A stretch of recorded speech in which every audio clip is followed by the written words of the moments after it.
ये तकरीबन 5 साल पहले की बात है, जब समीर कॉलेज में नया था। समीर जो एक समझदार लड़का था। 1 महीना हो गया था, लेकिन अब तक समीर ने कॉलेज में कोई दोस्त नहीं बनाया था। वो अकेला रहता था।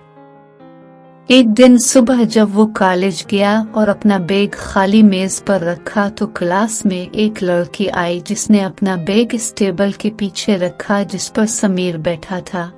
इसी खाली मेज के पीछे एक मेज खाली थी। वो लड़की भी अपना बैग रखा। जब टीचर क्लास में आई तो उसने कहा कि जो भी क्लास में अकेला बैठा है वो आकर एक दूसरे के साथ बैठे।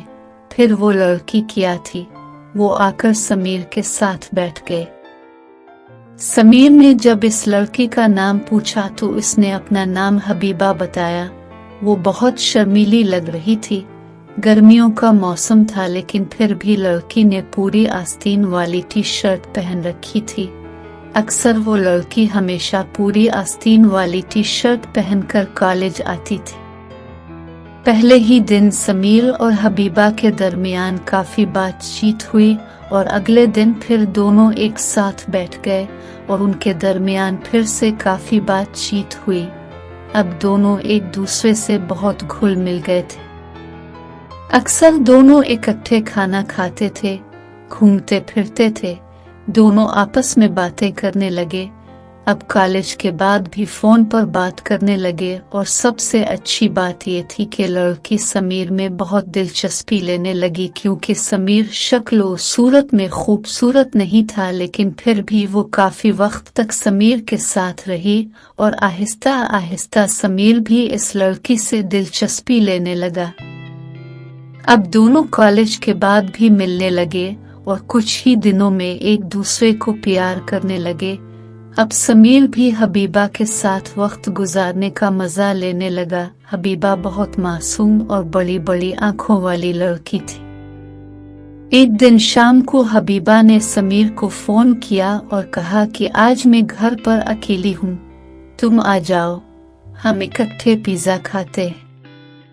समीर हबीबा के घर पहुंचा। उसने पिज्जा ऑर्डर किया और साथ खाया। फिर वो दोनों एक साथ बैठकर सोफे पर बातें कर रहे थे।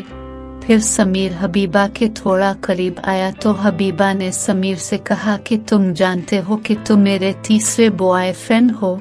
मेरा अफेयर किसी के साथ 1 महीने से ज्यादा नहीं चला।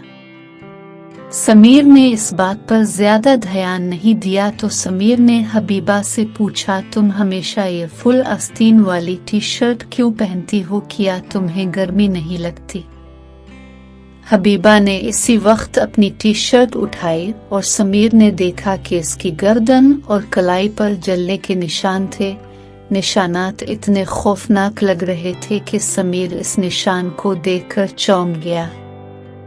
फिर हबीबा ने रोते हुए समीर से कहा, जब मैं 12 साल की थी, घर में आग लग गई थी।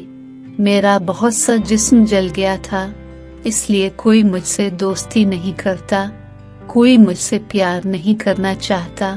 मैं जानती हूँ कि तुम भी ये देखकर माजे से दूरी बना लोगे। हबीबा इस वक्त बहुत रो रही थी। यह सुनकर समीर 1 मिनट के लिए खामोश रहा और फिर वो रोने लगा। समीर की आंखों से भी आंसू निकलने लगे और फिर समीर ने हबीबा को गले लगाकर कहा कि मुझे उन लोगों से नफरत है जो किसी का खूबसूरत दिल छोड़ देते हैं और उसके जिस्म की खूबसूरती देखते हैं। मेरे लिए तुम कल भी खूबसूरत थी और हमेशा खूबसूरत रहोगी। तुम्हें पूरी आस्तीन वाली टी शर्ट पहनने की जरूरत नहीं है। लोगों को अपनी सोच बदलने की जरूरत है। और फिर बस इसी दिन से दोनों में सच्ची मोहब्बत हुई और फिर कुछ साल बाद दोनों को नौकरी मिल गई और फिर दोनों ने शादी कर ली।